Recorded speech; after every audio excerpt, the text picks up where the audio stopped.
जी। हम आज स्टार्ट करेंगे आपका चैप्टर नंबर 11। 11 है, ये चैप्टर है 11, जिसका नाम है थर्मल प्रॉपर्टीज ऑफ सॉलिड। इससे पहले हमने पढ़ा था, देखिए, दो चैप्टर को। एक था मैकेनिकल प्रॉपर्टीज ऑफ सॉलिड, एक था मैकेनिकल प्रॉपर्टीज ऑफ फ्लूइड, जिसको हमने फ्लूइड मैकेनिक्स के नाम से सुना है। तो उसके बाद में हमारा ये चैप्टर है थर्मल प्रॉपर्टीज, यानी कि जब भी आप सॉलिड, लिक्विड या गैस को अगर टेम्परेचर प्रोवाइड करेंगे, तो टेम्परेचर के इन्फ्लुएंस में आने के बाद में ये किस तरीके का बिहेव करेंगे। ठीक है, चैप्टर के नाम से ही हमें पता लग रहा है, hmm. Thermal properties of matter. Matter कितनी तरह के होते हैं? तीन तरह के। तीन type: solid, liquid, gas. Solid, liquid and gases. Solids, liquids and gas. Gases. अगर हम इन तीनों की बात करें वन बाय वन, तो यहाँ पर लिखा हुआ है थर्मल प्रॉपर्टी, यानी कि इफ वी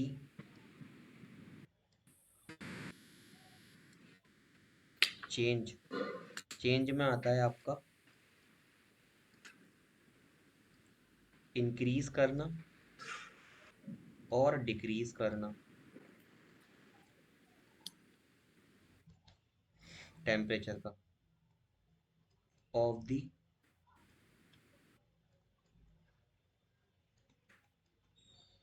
टेम्परेचर। ठीक है, तो आपके ये तीनों किस तरीके से बिहेव करेंगे, इस चैप्टर में हमें ये पढ़ना है। सॉलिड को अगर आप टेम्परेचर प्रोवाइड करेंगे तब क्या होगा, लिक्विड्स को करेंगे टेम्परेचर प्रोवाइड तब क्या होगा, और गैसेस को करेंगे टेम्परेचर प्रोवाइड तब क्या होगा। ठीक है रेहान, हम स्टार्ट करते हैं। ठीक है, इसमें सबसे पहले मैं जी। आपको टेम्परेचर के बारे में बताता हूँ, टेम्परेचर का क्या मतलब होता है, क्या सिग्निफिकेंस होता है। कुछ डेफिनेशन पढ़ेंगे पहले। Number one, what is heat and temperature.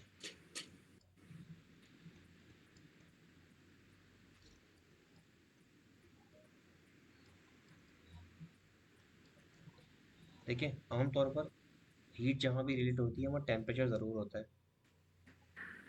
क्यों? क्योंकि अगर आपको हीट को फ्लो कराना है,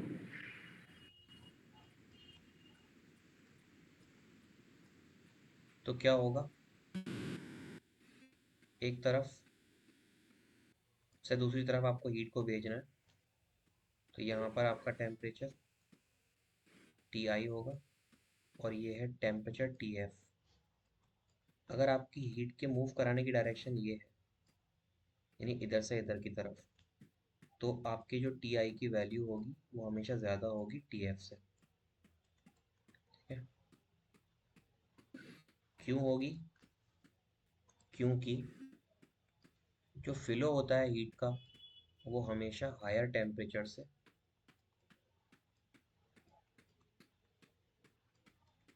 किधर की तरफ होता है, लो टेम्परेचर की तरफ होता है।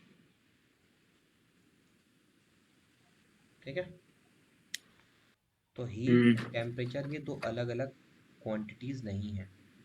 ठीक है, अब हीट जो होती है ये किस चीज़ के बारे में बताती है? हीट का मतलब होता है एक्चुअल में, इसको बोलते हैं वे ऑफ मोशन।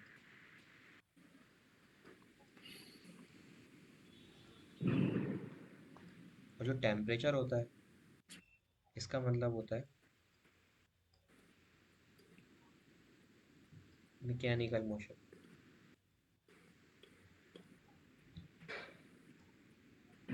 क्या स्क्रीन लैग कर रही है? नो। तो थोड़ी बहुत कर रही है, थोड़ी बहुत जी। फ्लक्चुएट हो रही है बस। तो ये जो वे ऑफ मोशन है, ये आपका हीट के केस में तो नॉन मैकेनिकल होता है।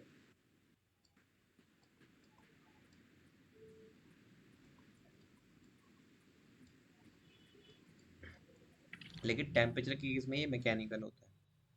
तो हमारा सबसे इनिशियल एम जो होगा वो पढ़ना होगा टेम्परेचर को, कि टेम्परेचर क्या होता है।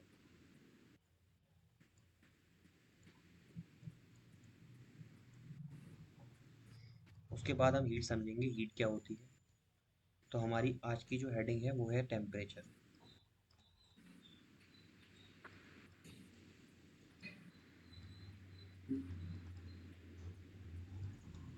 टेम्परेचर से आप बताते हैं, अगर इसको डिफाइन करना हो मुझे, तो टेम्परेचर का मतलब होता है the degree of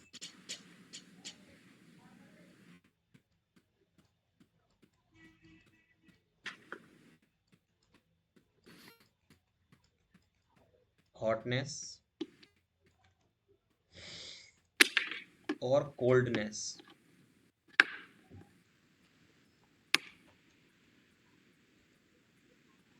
of an object. कोई ऑब्जेक्ट गर्म है या ठंडा, ये किससे पता लगेगा? आपके टेम्परेचर से।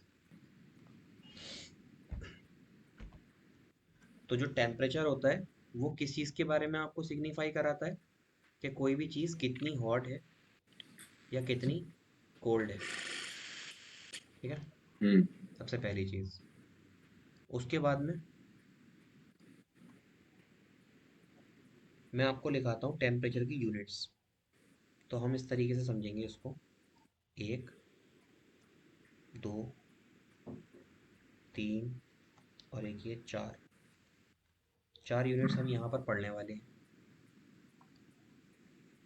हम्म जो पहली यूनिट होती है वो होती है डिग्री सेल्सियस। तो यहाँ मैं लिख देता हूँ, ये पहली यूनिट किस में होती है? सेल्सियस में। फिर होती है केल्विन में। उसके अलावा फ़ारेनहाइट।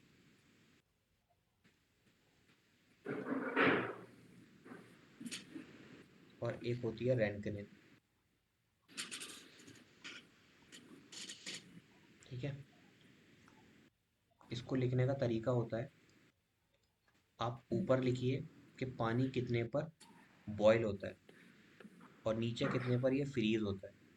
तो वाटर के रिस्पेक्ट में एक फार्मूला लिखाऊंगा। अगर डिग्री सेल्सियस में बात करूँ तो पानी को अगर आपको बॉईल करना है तो उसके लिए आपको 100 डिग्री टेम्परेचर चाहिए होता है सेल्सियस में। और अगर फ्रीज करना है तो 0 डिग्री सेल्सियस। केल्विन में क्या होता है? केल्विन में 273 पर फ्रीज हो जाता है।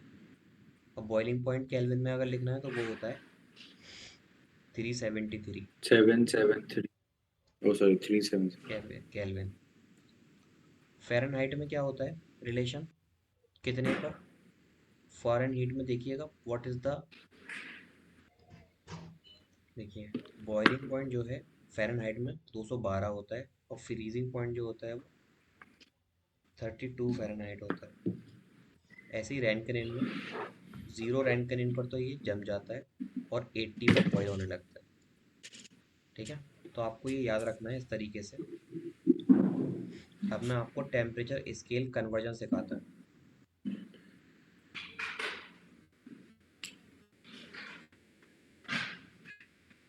क्योंकि आपको डिफरेंट डिफरेंट वैल्यूज़ दे रखी होती हैं और आपको उसको क्या करना होता है, अरेंज करके लिखना होता है डिफरेंट वैल्यूज़ के अंदर। तो अगर टेम्परेचर हम्म आपको डिग्री सेल्सियस में निकालना है तो उसमें से माइनस कर दीजिए आप उसका बॉइलिंग पॉइंट। बॉइलिंग पॉइंट कितना है सेल्सियस में? 100 100। ऐसे लिखिएगा, एक फार्मूला होता है, जो हमारा फार्मूला होता है चीज़ों को लिखने का। मैं आपको जनरल फार्मूला बताता हूँ, जनरली कैसे लिखेंगे आप चीज़ों को। Temperature degree Celsius minus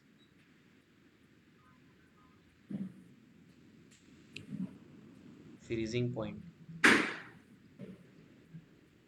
upon boiling point minus freezing point.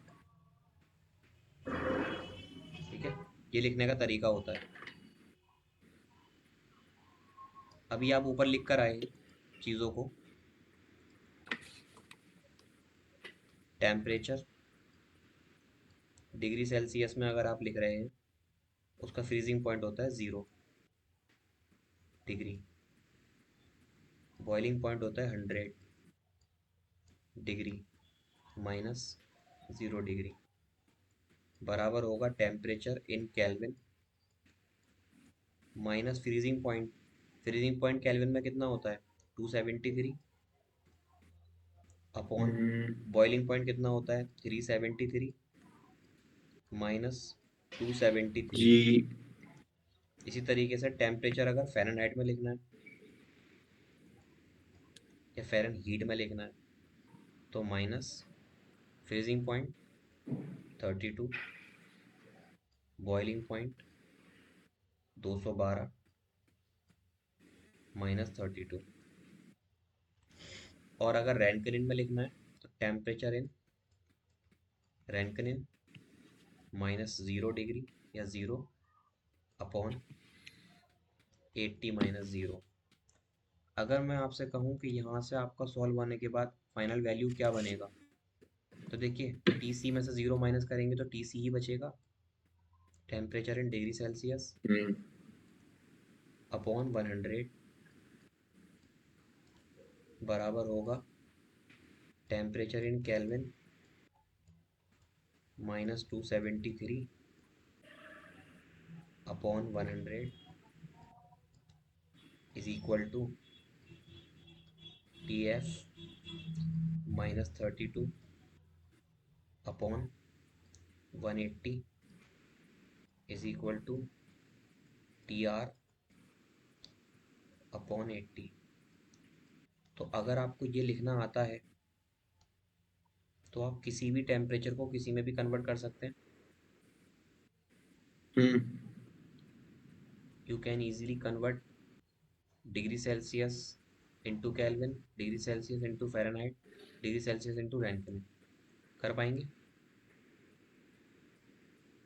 जी।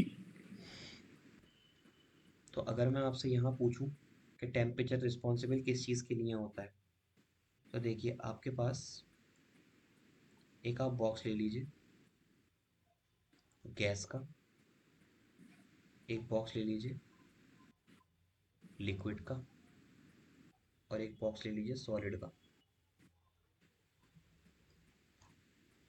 ये है गैस, ये है लिक्विड और ये है सॉलिड।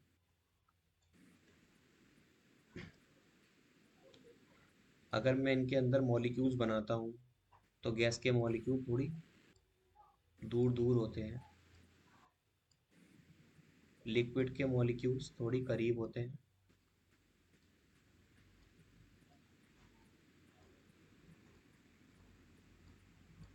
लेकिन अगर सॉलिड की बात करूँगा तो सॉलिड के मॉलिक्यूल्स काफ़ी टाइटली पैक होते हैं। हम्म,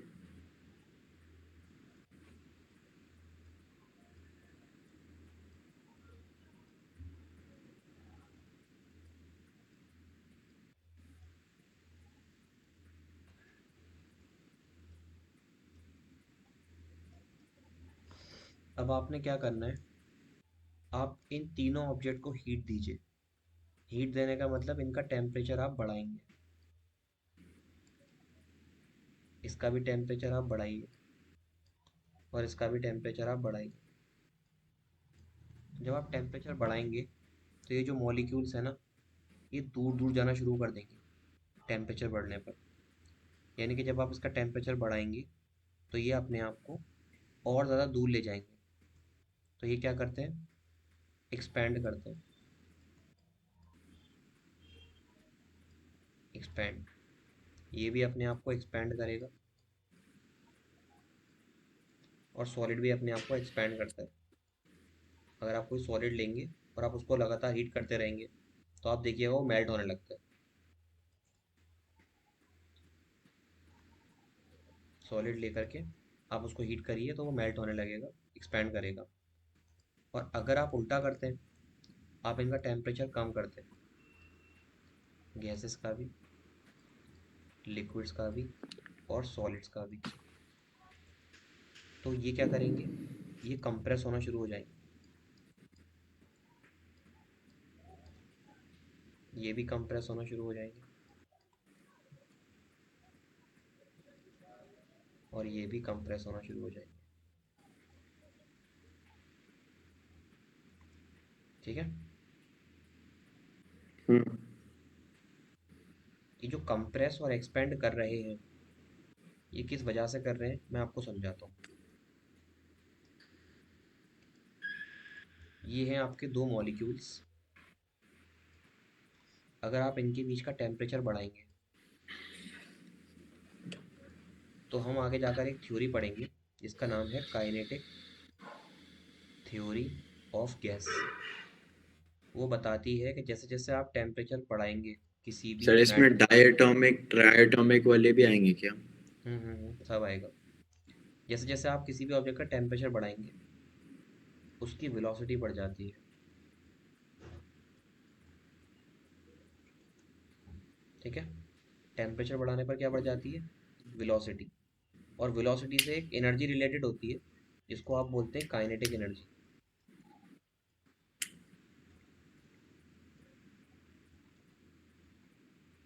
तो उसकी काइनेटिक एनर्जी भी क्या करेगी? बढ़ जाएगी। मतलब ये हो गया कि अगर आपने किसी भी मैटर का टेम्परेचर बढ़ाया तो टेम्परेचर बढ़ाने से वेलोसिटी क्या करेगी? बढ़ जाएगी। और काइनेटिक एनर्जी का फॉर्मूला होता है हाफ एम वी स्क्वायर।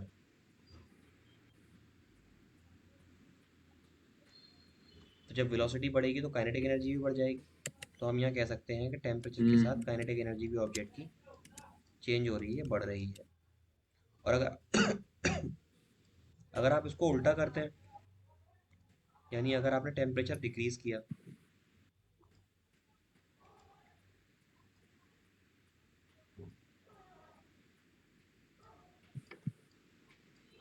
तो वेलोसिटी भी डिक्रीज करने लगेगी और काइनेटिक एनर्जी भी डिक्रीज कर जाएगी। इसी वजह से क्या होता है, आपने एक बीकर ले रखा है, उस बीकर में आप एक एग्जाम्पल के तौर पर लिक्विड ले लीजिए।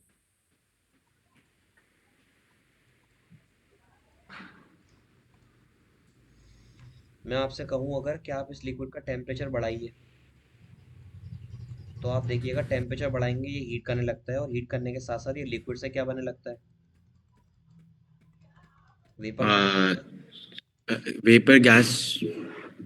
वेपर और गैस अलग अलग होती है।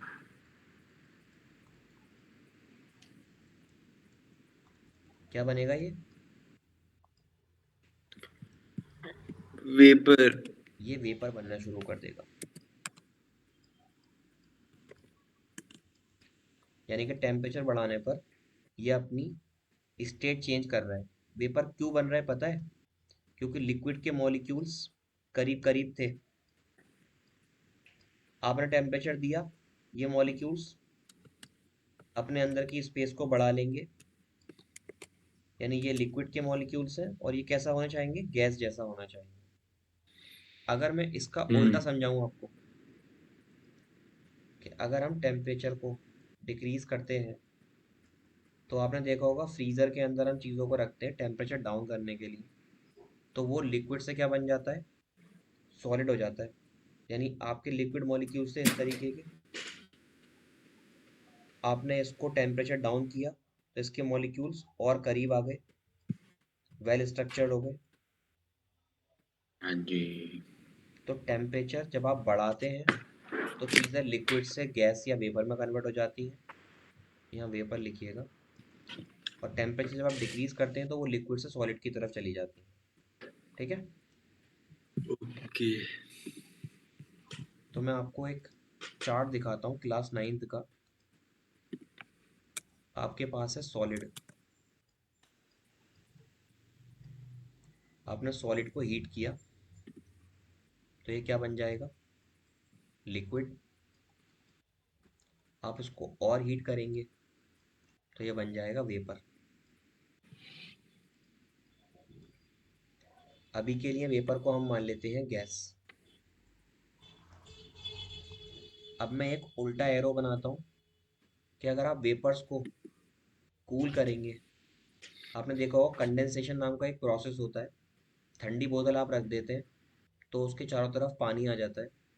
तो वो कैसे आता है? कूलिंग प्रोसेस से आता है। ऐसे ही अगर आप कोई लिक्विड को और टेम्परेचर डाउन करेंगे तो सॉलिड में कन्वर्ट हो जाएगा। यानी यहाँ पर कौन काम कर रहा है? आप चीज़ों को कूल और हीट किस तरीके से कर पा रहे हैं? With the help of temperature. जी। With the help of temperature.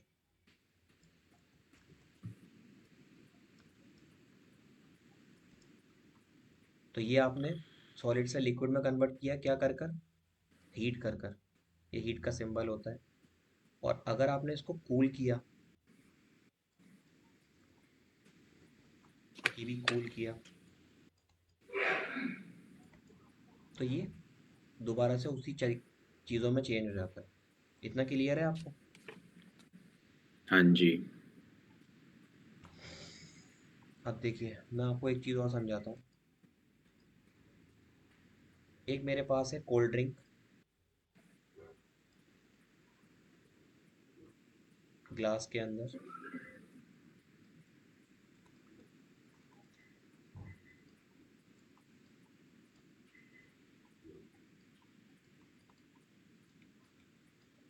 और एक कप में है टी।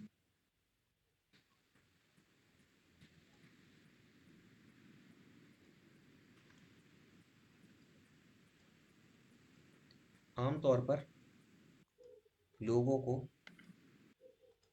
कोल्ड ड्रिंक ठंडी पीना पसंद है, चाय गरम। तो कोल्ड ड्रिंक और चाय दोनों है। कोल्ड ड्रिंक का टेम्परेचर मान लीजिए आपके पास है 10 डिग्री सेल्सियस, और चाय का टेम्परेचर है आपके पास 40 डिग्री सेल्सियस। ठीक है? आपने जिस सिस्टम के अंदर इनको रखा है, जिस सिस्टम में आपने इसको रखा है, या रूम कह लीजिए, या उस रूम का जो टेम्परेचर है वो है 25 डिग्री सेल्सियस। ठीक है? तो आप देखिएगा हम्म। कि आपकी चाय तो ठंडी होती है और आपकी कोल्ड ड्रिंक गर्म हो जाती है। ऐसा क्यों होता है? ऐसा होने का रीज़न है, टेम्परेचर डिक्रीज। ऐसा होने का रीज़न है टेम्परेचर।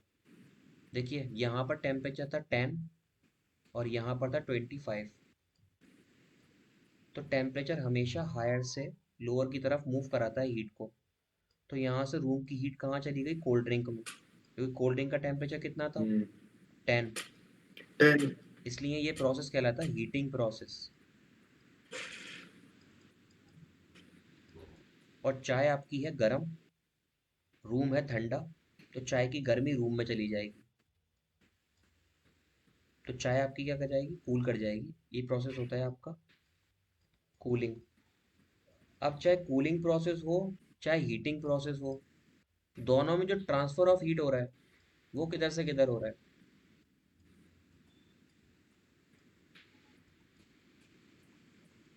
बताएंगे? Always from higher temperature to the to lower temperature. Lower temperature.